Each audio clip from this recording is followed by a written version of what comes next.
Hello, everyone. Go ahead, Coach. You can start with absolutely nothing to talk about. So what? There's no game to wrap up.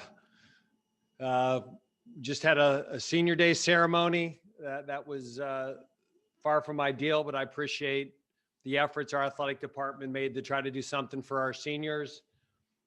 And we're going to give them tomorrow off and see on Sunday where we're heading. Dave, what were you thinking as the fight song's playing and the seniors are walking off the field? I thought that was kind of the coolest moment, of the ceremony. No, I think it's great that we did something. In some ways, these guys might remember their senior day more than other classes because of how unique it was and how different it was. Usually you do it right before the game, then you play the football game. But this was different. We're trying to make the best of challenging circumstances. Our team, was just crushed when we found out that Florida State wasn't coming up here. We had put in a whole week of work, felt really good about the game plans. Our players, didn't have finals this week. So the investment that they made in the Florida State game was incredible. They were up the whole week watching extra film. And made a huge investment. And we were doing the final walkthrough today when we found out. So it was crushing. It really was. We had guys in tears. For a lot of people, it's game got canceled. What they don't see and realize is the investment the players make every single day and all the work that goes into playing a game and the emotional commitment made to play and just how gut-wrenching it is for them and how emotional they are when they don't get to play and do something they love. So it's not just a matter of, hey, the game's off. It's a whole week of work and investment into something that's really important to them that they now don't get to do. So it was crushing. How much more can they take, Coach?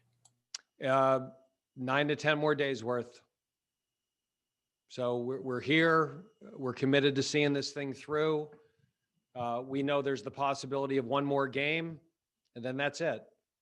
So in all reality, we've got till the 28th or the 30th, and we've stuck together this long. We're going to see this thing through, and however it ends, it ends. But incredibly proud of the resilience. And there wasn't one player or one person that said, geez, we shouldn't go play in the bowl now. Never came up. So at least not publicly, and our older guys want to play. Again, I think everybody's anxious to get home, but we've been here all these months and, we're going to get to a bowl. It's important to us and try to get to a bowl and win a bowl championship and finish with another winning season. Those are very important goals. Dave, given what you said about how much of an investment this is and how gut-wrenching it is when the rug gets pulled out from under you, do you have concern that this could happen again in a week or week and a half? Yeah, it's the roll of the dice every single week this year. From game 1 with Clemson to game 2 with NC State to the Campbell game. There's not a week that's gone by that this wasn't kind of that dark cloud that you wondered when it would start raining and you wouldn't be able to play. So we've dealt with this every single day for 6 months. Back in July and August when they were talking about canceling the season. And again, I think there's at least a little bit of certainty that it's another 9 to 10 days and then the year's over one way or the other. So we're going to see it through. And I think we can take pride that we've done that. Anything else, guys? All right, Coach, wrap you up. Go ahead. Here's another one. Yeah, Coach, real quick. Just what was it like talking to the guys once you did find out, that the game was canceled, especially the seniors? John Curry called me right before our walkthrough and said, we may have a problem, but they think they're still okay. And so I didn't share that with anybody. And then we did our special teams walkthrough. We did our warm up and stretch. We were about we just started to do our stretch, and our director of football operations, Jordan Jerry, came up to me and said, they're not coming. And it was just like, no way. And there's no easy way to say that. I just ripped the Band-Aid off and brought the team together and said, Florida State's not coming. And they're like, you're kidding. I'm like, man, I wouldn't kid about something like this. That we're disappointed. You're disappointed. It's not our fault. There's nothing we can do about it. This has happened to other teams, and now it's happening to us. And it's one thing when it happens on a Monday and a Tuesday, you now have greater sympathy for what Clemson and Virginia did, who did all that preparation and flew down there. And it's not just canceling a game. It just feels like this complete investment that you got your football team to make and your coaches to make. But again, moving forward, there's no guarantee we're going to play. But if we choose not to prepare and emotionally invest, pretty much guarantees you're going to get beat. So again, we'll gear it up. We'll do it one more time, and hopefully we'll get to play. And regardless of what happens, I think our football team can hold their head high that they stuck together for 6 months and did everything possible to play as many games as they could. Hey, Dave, there were 3 guys on the list to go through Senior Day ceremony.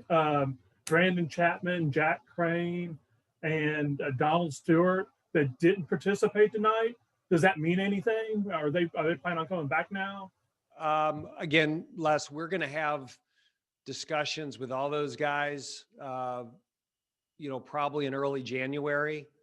Not everybody's coming back, but certainly the high majority of them have shared with us they're planning on coming back. So again, I've tried to remain an optimist through COVID. And in all seriousness, if we had had a normal season, these guys wouldn't have the option of coming back. And maybe they wouldn't want to because they'd feel that their football here was complete. So again, I'm going to take a very optimistic view, and the silver lining view is getting all these players back that we're going to start for us this year. We're going to give ourselves a chance to have a very good football team next year. So again, most of those guys have indicated they're coming back. They haven't finalized it, but even if half of them come back, and I think it'll be more than that, those are our 5-star recruits. Those are some of the greatest grad transfers out there in the market, and they didn't have to go anywhere, and we got them here at Wake Forest. So I'm looking forward to finishing this season strong in the bowl game, but I'm even more jacked up about 21 now with some of these guys coming back. We have a chance to really have ourselves a heck of a ball club if all these guys choose to come back. So I'm getting fired up for 21 already. And hopefully you guys will be allowed to come to practice then. Because we are a media-friendly football program, right, Connor? Amen, brother. Hey, who's paying for all the room service of these guys in the hotel, by the way? How does that work? Well, we were going to kind of solicit you guys after we got off the air here, see what you can do for us. Thanks, Dave. All right. Have a great Thanks, weekend, Dave. and hopefully we'll